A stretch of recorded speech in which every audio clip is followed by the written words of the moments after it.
5 exercises that fix 95% of your problems. In today's fast-paced world, many of us struggle with posture issues, back pain, weak core strength, mobility limitations, and even stress buildup from sedentary lifestyles. But what if I told you that just 5 simple exercises could address 95% of these common problems? Let's jump straight into the details, starting with the first one. Dead hang. The dead hang is one of the most underrated exercises in the fitness world, yet it's a powerhouse for fixing a multitude of problems, especially those related to shoulder health, grip strength, and spinal decompression. Imagine yourself hanging from a pull-up bar with your arms fully extended, feet off the ground. That's the dead hang in its purest form. This exercise primarily targets the upper body, including the lats, shoulders, forearms, and even the core, as it engages to stabilize your body. Why does it fix so many issues? For starters, in our desk-bound society, poor posture from hunching over screens leads to rounded shoulders and compressed spines. The dead hang counteracts this by gently stretching the spine, relieving pressure on the vertebrae and intervertebral discs. Studies from physical therapy journals, like those in the Journal of Orthopedic and Sports Physical Therapy, highlight how hanging exercises can improve spinal alignment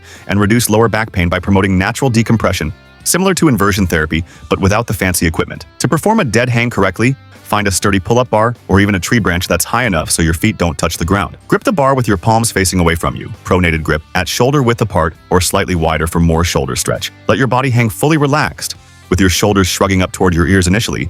Then actively depress them by engaging your lats as if you're trying to pull your shoulder blades down your back. Keep your legs straight or slightly bent at the knees, and breathe deeply. Inhale through the nose, exhale through the mouth to enhance the relaxation effect. Start with short holds, like 10 to 20 seconds, and build up to a minute or more as your grip strengthens. Common mistakes include swinging or kipping, which defeats the purpose of the passive hang. Instead, focus on stillness to maximize the stretch. For beginners, use a step stool to get into position or bend your knees to reduce weight. Variations can amp up the challenge. Try an active hang by pulling your shoulder blades together without bending your elbows, which builds scapular strength essential for pull-ups and overhead presses. Beyond the physical benefits, the dead hang addresses mental problems too. Holding on requires mental grit, teaching patience and focus, which can translate to reduced stress levels. Research from sports psychology shows that grip-intensive exercises like this release endorphins, helping combat anxiety and depression symptoms. Glute bridge. Moving on to the glute bridge, this exercise is a game changer for lower body strength, hip mobility, and core stability, tackling problems like weak glutes, lower back pain, and even knee issues stemming from poor alignment. The glutes are the largest muscles in your body,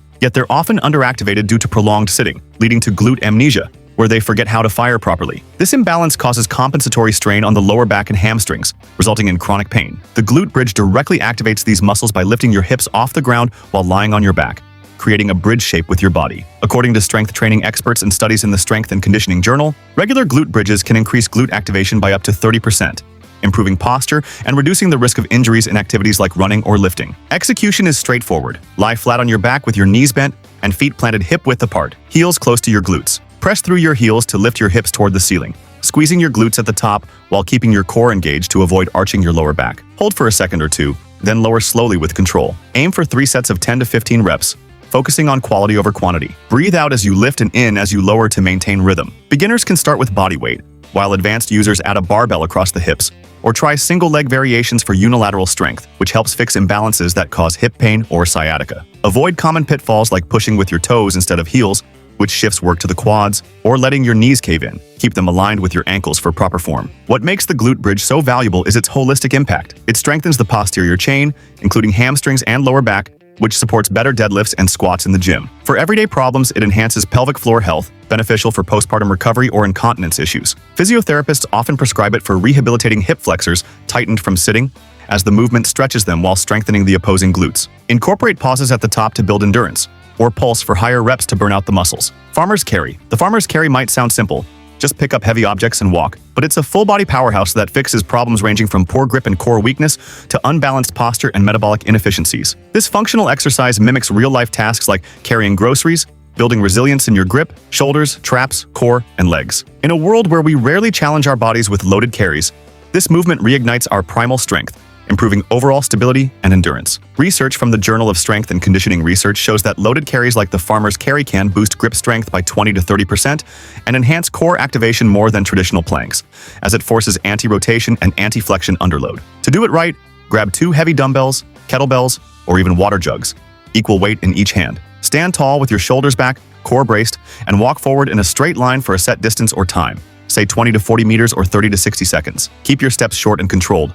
avoiding swaying or leaning. Breathe steadily and focus on gripping hard to prevent the weights from slipping. Start light if you're new, building up as your form improves. Variations include suitcase carries, one side only, for oblique work, or overhead carries for shoulder stability. Mistakes to watch: shrugging shoulders up, keep them depressed, or rushing the walk, which can lead to sloppy form and back strain. Its problem-fixing prowess is vast. For posture, it teaches you to stay upright under load, countering slouching habits. Grip strength gains help with everything from opening jars to preventing forearm fatigue in sports. Core engagement builds a bulletproof midsection, reducing lower back pain from weak stabilizers. Metabolically, it's a calorie torture, elevating heart rate for fat loss while building muscle. Athletes use it for conditioning, as it simulates game-like demands, while everyday folks benefit from better balance, reducing fall risks in older age. Incorporate it 2 to 3 times weekly, perhaps as a finisher to workouts, and track progress by increasing weight or distance. Resting squats. Resting squats, also known as deep squats or Asian squats, are a natural human position that's been lost in modern society, but holds the key to fixing hip tightness, ankle mobility issues,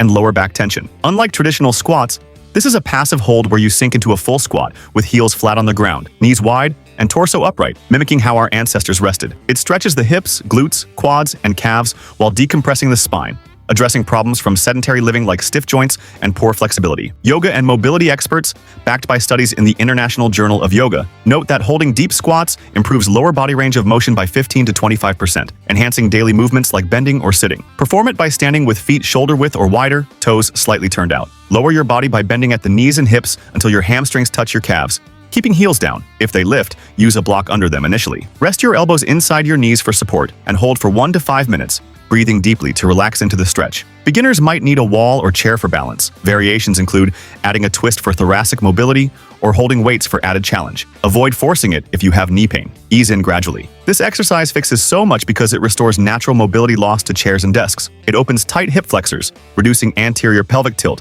that causes back pain. Ankle dorsiflexion improves, aiding better squats and runs. Mentally, it's meditative, promoting mindfulness and stress relief. Do it daily, even during TV time, to accumulate benefits. Over weeks, you'll squat deeper with ease, fixing posture and movement patterns. Thread the needle. Finally, Thread the Needle is a yoga-inspired stretch that targets thoracic spine mobility, shoulder flexibility, and neck tension, solving problems like upper back stiffness, rounded posture, and even headaches from desk work. Starting on all fours, you thread one arm under the other, twisting the torso to stretch the upper back and shoulders. Physical therapy research in Spine Journal indicates such rotational stretches can increase thoracic rotation by 20%, alleviating pain from poor ergonomics. To execute, from a tabletop position, slide your right arm under your left, palm up, lowering your right shoulder and cheek to the mat while extending your left arm forward or overhead. Hold 20 to 30 seconds per side, breathing deeply. Variations include adding a leg lift for core work. Common errors: collapsing the supporting arm. Keep it strong. It fixes issues by releasing rhomboids and traps, improving posture and reducing shoulder impingement risks. For athletes, it enhances rotational power. For others, it eases daily aches. Practice 3 to 5 times weekly and combine with the others for comprehensive relief. If you found this valuable, hit that like button, subscribe for more fitness tips, comment your favorite exercise below, and share with a friend who needs to fix their problems. Let's build a stronger community together. See you in next video.